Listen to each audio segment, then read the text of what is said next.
낮에만 교회당에 오시는 분들은 잘 모르겠지만 새벽이나 또 어두운 수요 예배에 참석하시는 분들은 교회 전면 상단에 붙은 야광으로 빛나는, 그리고 교단의 마크가 함께 붙어 있는 화전중앙교회라는 이름을 선명하게 볼 수 있을 겁니다. 우리 교단의 마크는 구약과 신약을 상징하는 네모난 성경, 그리고 그 중앙에 십자가가 새겨져 있습니다. 같은 장로교로 교단이 큰 통합측도 비슷한 네모 성경 가운데에 십자가가 새겨져 있습니다. 신앙생활을 하는 어떤 분들은 귀걸이나 목걸이에 십자가 형상으로 된 액세서리를 사용하는 분도 있습니다. 이렇듯 십자가는 기독교의 핵심이고, 그리고 기독교 하면 십자가를 연상할 만큼 기독교를 대표하는 마크다, 이렇게 생각이 됩니다. 십자가의 고난과 죽음, 예수 그리스도가 그 길을 가셨다고 하는 것은 저와 여러분을 대신한 것이고, 그것이야말로 나의 죄를 씻어주는 유일한 길이라는 것, 이것이 기독교의 상징입니다.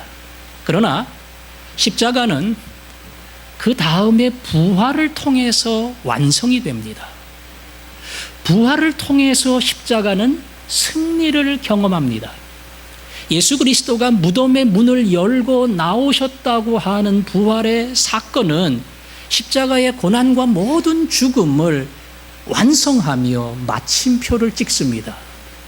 부활이 없으면 십자가는 열매 없는 나무와 같습니다. 반대로 십자가 없는 부활은 뿌리가 뽑힌 나무와도 같습니다. 이렇게 십자가와 부활은 성경과 기독교가 얘기하는 가장 중요한 사건입니다. 그럼에도 불구하고 부활 이후에 벌어지는 일에 대해서 우리는 관심을 갖지 못할 때가 있습니다. 예수 그리스도는 부활 후에 40일 동안 이 땅에 머물렀습니다. 자기의 부활이 결코 유령이 아니라 몸으로 온전히 왔다고 하는 것을 제자들에게 보여주셨습니다. 그리고는 제자들이 보는 앞에 하늘로 올리워 가셨습니다. 예수 그리스도의 고난과 십자가를 기억하며 사순절, 고난주간 이렇게 오랫동안 묵상하고요. 그리고 부활의 새벽과 아침을 우리가 다 같이 기뻐하며 맞이합니다. 상대적으로 예수 그리스도의 승천은 별로 조명을 받지 못하고 있습니다. 그러나 부활 이후 40일 만에 일어난 승천의 사건 속에 우리에게 주시는 중요한 교훈이 담겨 있습니다. 오늘 사도행전은 누가라고 하는 저자가 기록을 했습니다. 누가, 그러니까 그 사람이 이전에 뭘 썼는가 대충 짐작이 가지요. 누가는 이전에 누가복음을 썼습니다. 그 누가복음 맨 마지막에 부활 이후에 예수 그리스도가 승천한다는 기록으로 마무리를 합니다. 그리고 이 편에서 누가는 그리스도의 부활 사건을 자세히 기록함으로 시작을 해서 교회가 세워지고, 그리고 선교사를 통해서 온 세상으로 확장되는 그 아름다운 역사를 기록을 합니다. 본문은 예수 그리스도의 승천에 관한 기록입니다. 예수님이 40일 동안 이 땅에 머물 때에 제자들이 40일 다 지나갈 쯤 되어서 예수님께 질문을 했습니다.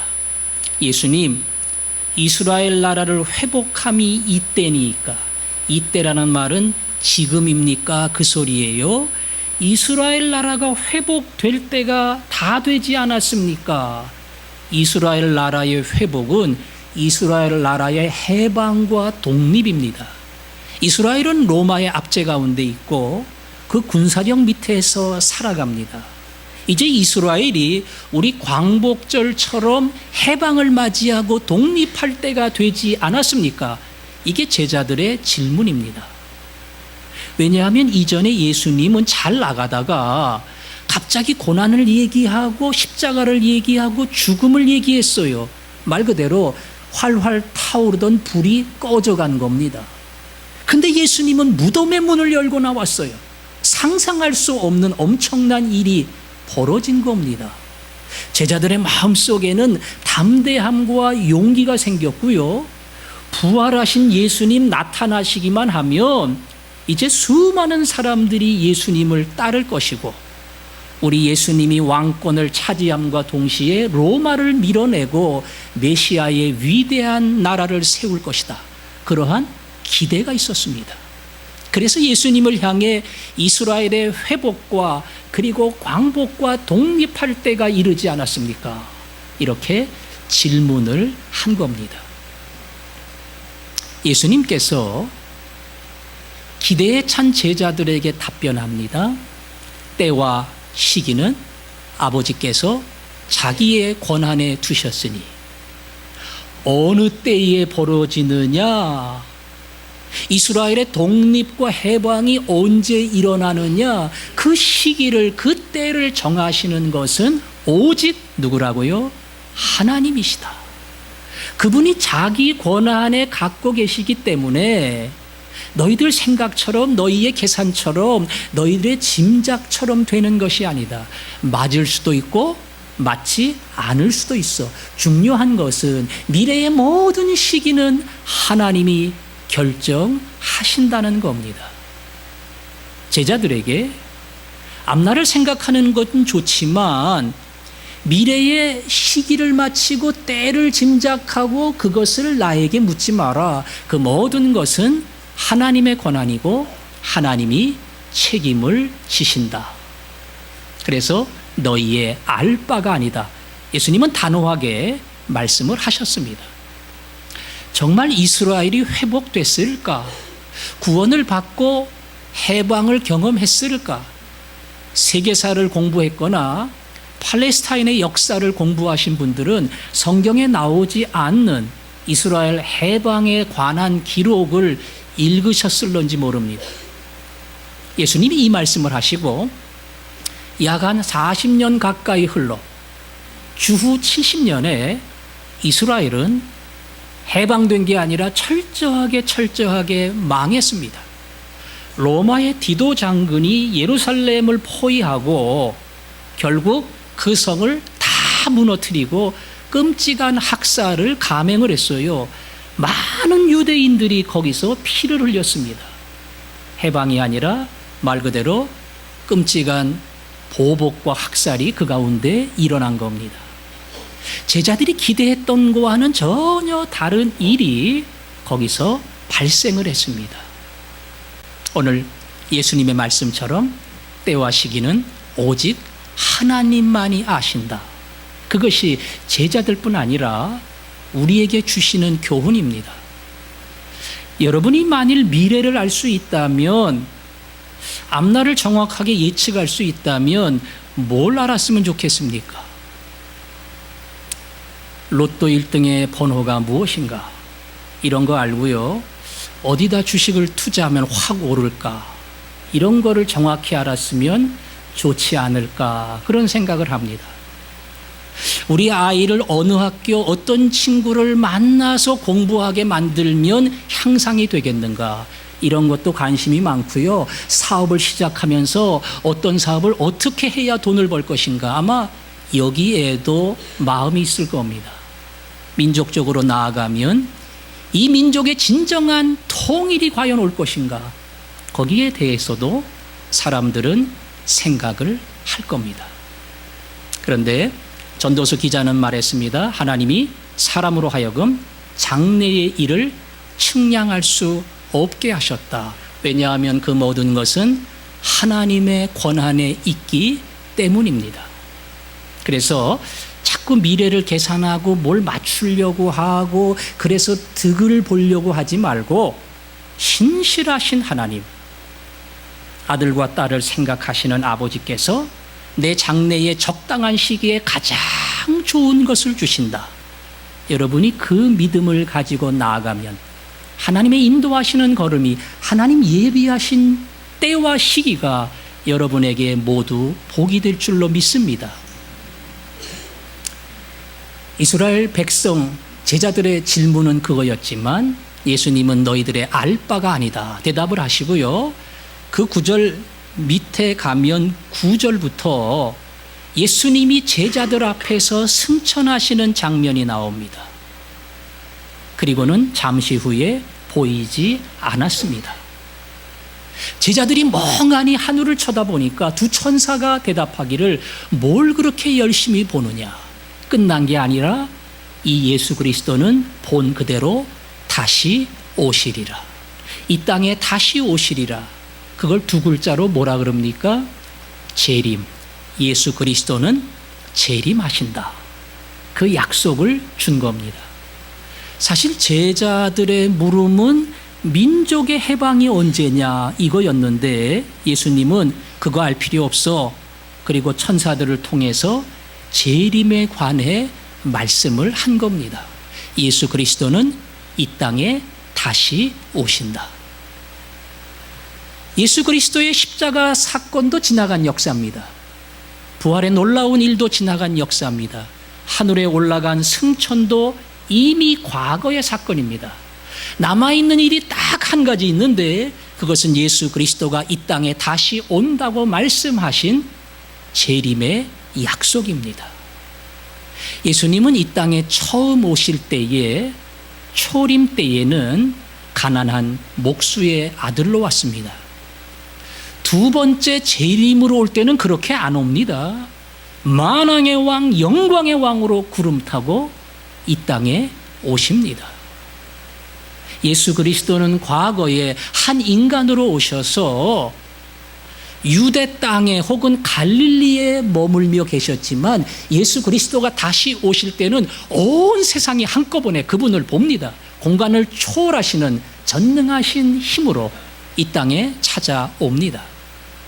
예수님의 오심으로 이 땅에 하나님의 나라가 시작이 됐습니다. 그러나 예수 그리스도의 재림으로 이 땅의 역사는 종말을 맞이하고 새로운 하늘, 새로운 땅이 시작이 되며 마지막 심판과 구원의 역사가 일어납니다. 제자들의 질문에 이스라엘의 구원과 해방은 하나님만이 결정한다. 더 나아가서 너희들이 더 알아야 될 것은 한 민족의 해방이 아니라 진정한 인류의 해방, 온 세상의 역사를 주관하시는 하나님이 이 땅에 다시 오셔서 세상을 구원하실 그때가 있다는 것, 너희는 그것을 기억을 해야 된다. 이렇게 말씀하는 겁니다. 그런데 여기도 똑같아요. 때와 시기는 안다, 모른다, 모른다. 나도 모른다 그랬어요. 글쎄요, 예수님도 모른다는 말이 맞는지 틀리는지 모르겠지만 나도 모르고 오직 아버지만 아신다. 그때도 언젠지는 모릅니다. 여러분 중에 예수님이 조만간 오실 것 같다, 그렇게 마음에 느껴보신 분이 계십니까? 더 나아가서 내 인생 가운데 찾아오리라. 아니, 인생 가운데가 아니라 이 타락한 세상을 보면 몇 년 안에 예수님이 오시리라. 그런 생각을 해본 적도 있습니까? 1994년인가요? 이장님 목사가 예수 그리스도의 재림을 예언한 날 많은 사람들이 그곳에 모여 하얀 옷을 입고 기도하며 주의 재림을 기다렸습니다. 저희 사촌 가운데 한 사람이 교회는 안 다니는데 관심 있게 봤다 그래요.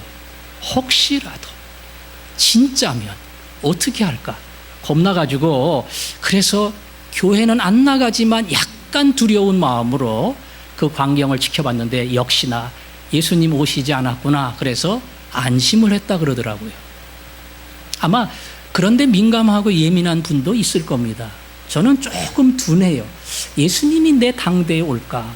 과거에 수많은 사람들이 예수 그리스도의 재림을 예언했지만 그러나 아직도 예수 그리스도는 오시지 않았습니다. 앞으로도 예수 그리스도가 오신다고 하는 때를 예언하는 사람, 여호와 증인이나 아까 말한 이장님이나 심지어 내가 이 땅에 다시 오신 재림 예수다 이렇게 은근히 주장하는 통일교 문선명이나 하나님의 교회 안산홍이나 신천지의 임한이나 이건 다 사기꾼입니다. 이건 다 거짓말입니다. 그때는 오직 하나님만이 아십니다. 그리고 하나님만이 결정을 합니다. 먼 미래에 있을 거다. 그것도 괜찮아요. 그러나 도적같이 온다고 했으니까 언제 오실런지 모른다. 내가 생각지 못한 때에 예수 그리스도는 이 땅에 오실 것이다. 그 믿음을 가지고 산다고 하는 것은 얼마나 중요한지 모릅니다. 초대교회 성도들은 고난의 시기 로마의 박해 속에 있을 때에 만날 때마다 인사가 마라나타, 마라나타. 예수 그리스도는 다시 오십니다. 예수 그리스도가 다시 오지 않으면 우리가 이 고난을 받을 이유가 없어. 예수 그리스도가 다시 오지 않으면 우리가 옥에 갇히거나 사자밥이 될 필요가 없어. 그분은 반드시 다시 오신다. 그 믿음 때문에 어떠한 고난도 세상에 미련도 두지 아니하고 순교의 길을 갈 수가 있었던 겁니다. 때와 시기는 모릅니다. 그러나 예수님은 반드시 다시 오십니다. 그때의 주의 오심을 아주 부끄러운 모습으로, 피하고 싶은 모습으로, 산아 내 얼굴을 가리워라, 바위야 내 얼굴을 가리워라, 그렇게 떠는 자가 아니라 아멘 주 예수여 오시옵소서, 예수 그리스도의 재림을 기다렸다는 듯이 기쁘게 맞이하는 사람, 하나님이 그런 복을 주시기를 바랍니다. 오늘 그리고 예수님은 더 중요한 것을 말씀했습니다. 이스라엘 나라의 회복은 너희 몫이 아니야. 그때는 하나님이 결정한다. 재림의 시기도 너희 몫이 아니야. 오직 하나님만이 아신다. 너희는 알 바 아니다. 알 필요도 없어. 하나님의 영역에 대해서 자꾸 궁금해하고 언젠지 그리고 어떻게 되는지 그거 생각할 필요 없어. 너희 거만 알면 돼. 너희 거. 그러면서 말씀했습니다. 오직 성령이 너희에게 임하시면 너희가 권능을 받고 예루살렘과 유다와 사마리아와 땅끝까지 이르러 내 증인이 되리라. 너희들은 이것만 기억하면 돼. 미래나 나라의 회복이나 재림의 때를 알 필요 없이 반드시 온다는 것만 기억하고 이 땅에서 오늘 내 집에서부터 친구와 바깥과 먼 민족에 이르기까지 내가 증인이 되리라. 이것만을 너희에게 주신 사명으로 알아라. 그 말입니다. 사도행전은 다르게 말하면 증인 행전입니다. 수많은 사람들이 복음을 증거하며 그들이 예수를 얘기할 때마다 예수를 만나는 사람들이 생명을 얻고 살아났습니다. 죽어가는 사람 살리는데 이것보다 더 중요한 일이 어디 있겠어요? 굶는 사람 밥 주는 것도 중요해요. 힘들어하는 사람 위로하는 것도 중요해요. 근데 죽어갑니다. 조금 있으면 죽어요. 그 사람 살린다고 하는 것은 이건 위대한 일입니다. 세월호 1주년 그 기념일이 지났습니다. 세월호가 빠져 들어갈 때에 구명조끼를 벗어서 던져준 직원이 3명이 있다고 하는데 그 직원들 다 죽었습니다. 의사자로 그들은 인정을 받았습니다. 생명을 살렸어요. 얼마 전 아파트 앞에서 기절한 50대 남자를 심폐소생술로 살린 4학년 여학생 있지요? 예, 뉴스에 나왔습니다. 배운 대로 했어요. 그러나 얼마나 귀중한 일 한 겁니까? 몇 분만 늦었으면 그냥 가는 거예요. 생명 끊어지는 거예요. 그가 도와줬기 때문에 그 사람을 살렸습니다. 살린다고 하는 것은 이건 뭐 엄청난 일입니다. 한 생명은 천하보다 귀합니다. 우리의 복음이, 우리의 전하는 예수가 내가 증인이 되어 살아갈 때에 한 사람 한 사람이 살아나는 기적의 역사가 나타납니다. 증인으로 살려면 먼저 입을 열어야 합니다. 입을 열어야 합니다. 제자들이 예수의 부활, 이거를 막 물불 가리지 않고 담대하게 외친 것처럼 입을 열어서 증거해야 됩니다. 사도행전은 순 증거가 가득 차 있습니다. 마지막 바울이 로마에 압송되어 도착할 때까지 계속, 그래서 사도행전은 선교행전이에요. 전도행전이에요. 계속 복음을 전했습니다. 또 하나, 그들은 삶을 통해서 예수를 증거했습니다. 전도해요. 근데 욕심이 되게 많아요. 양보도 안 합니다. 그래 놓고 교회 가재요. 예수 믿재요. 그러면 누가 따라갑니까? 베드로는 이스라엘 나라의 회복과 독립이 다 된 겁니까? 그러면 예수님 대권 차지하고 그 다음엔 제가 요직을 얻을 수 있겠지요? 아마 이런 계산도 했을 거예요. 근데 그가 사도행전에 보면 모든 걸 다 버리고 그리스도를 위하여 마지막 순교의 자리까지 갑니다. 바울도 자랑할 게 굉장히 많았습니다. 혈통과 그의 가문과 그의 학력과 화려했습니다. 그러나 예수를 만난 뒤 모든 걸 다 버렸습니다. 명예와 부귀를 다 버렸습니다. 그리고 정말로 고통스러운 전도자의 길을 갔습니다. 그리고는 말합니다. 내가 예수 그리스도를 본받는 자 된 것처럼 너희는 나를 본받는 자 되라.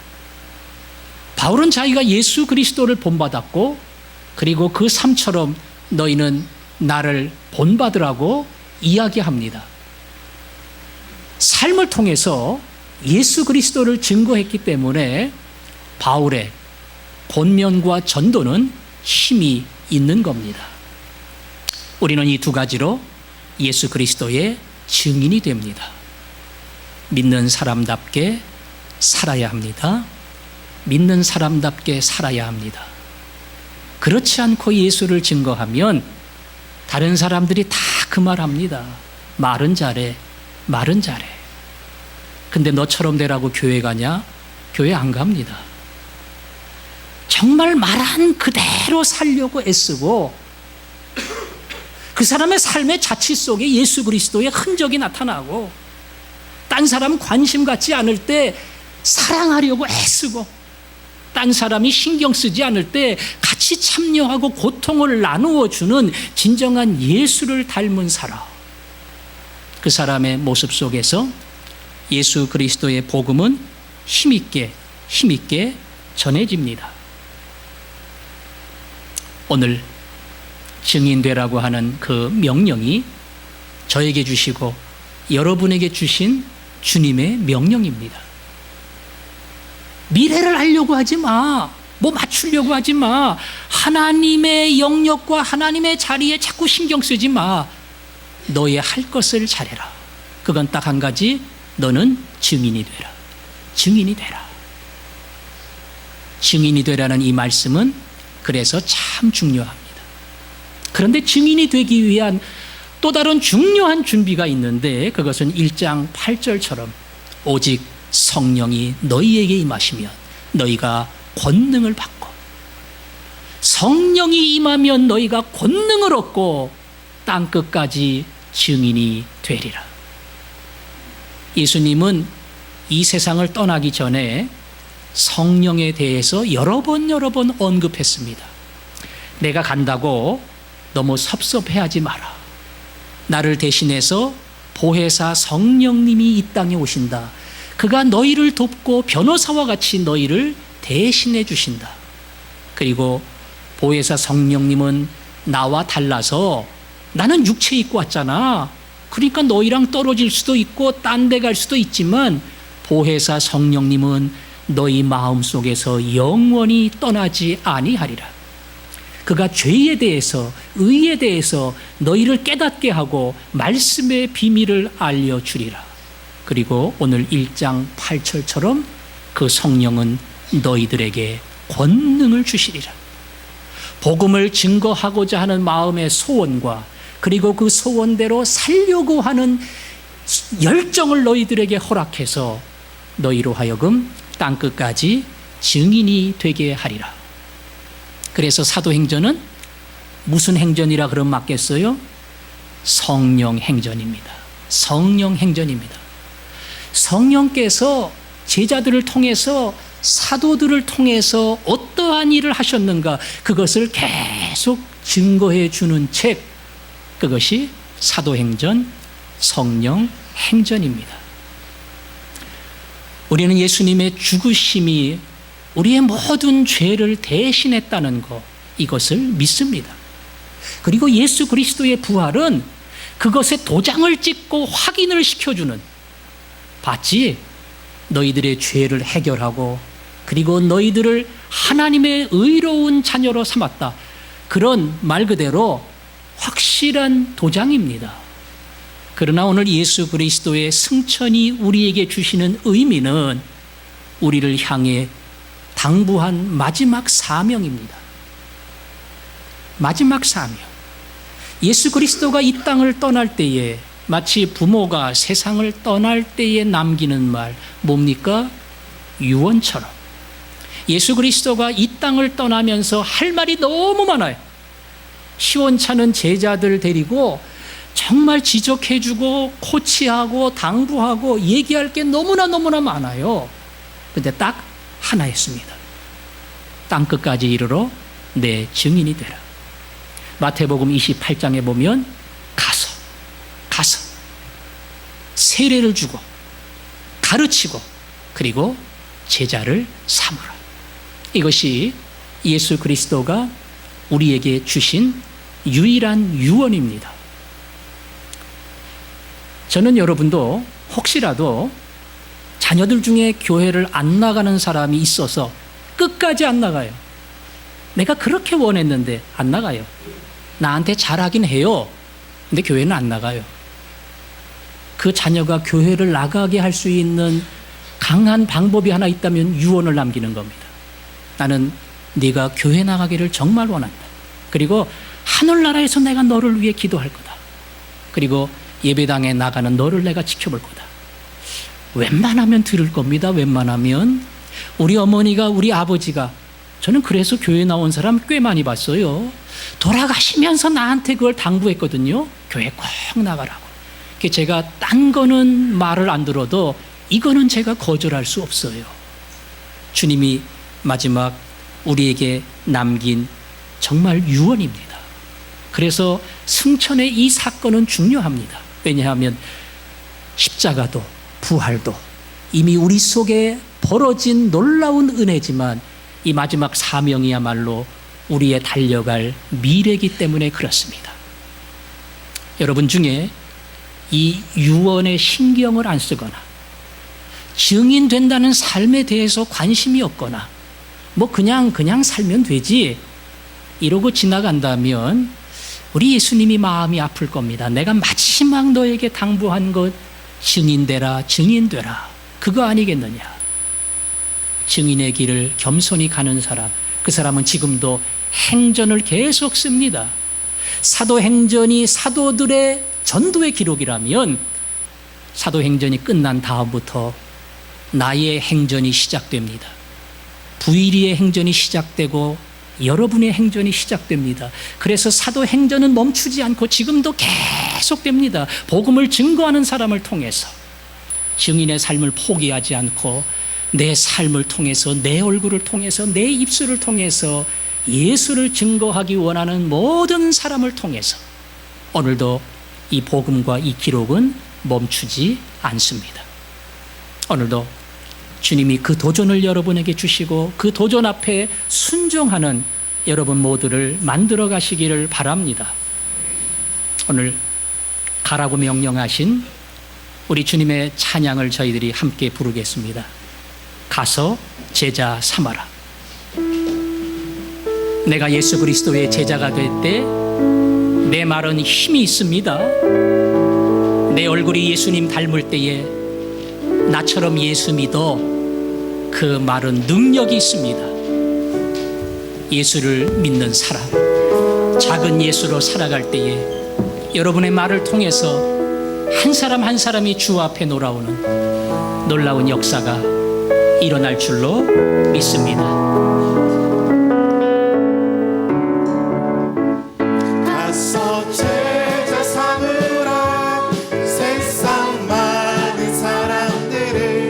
세상 모든 영혼이 내게 달려나니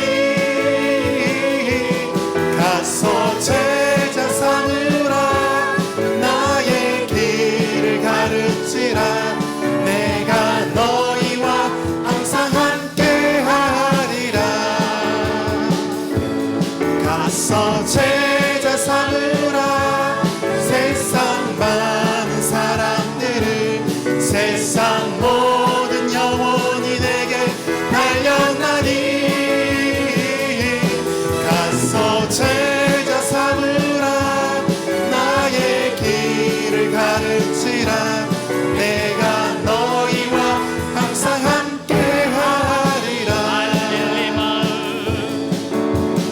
릴리 마을 그 숲속에서 주님 그 11 제자 다시 만나시사 마지막 그들에게 말씀하시기를 너희들은 가라져 세상으로 가서 제자 삼으라 세상 많은 사람들을 세상 모든 영혼이 내게 달려나니 가서 제자 삼으라 나의 길을 가르치라 내가 너희와 항상 함께 하리라 가서 제자 삼으라 세상 많은 사람들을 세상 모든 영혼이 내게 달려나니 가서 제자 삼으라 나의 길을 가르치라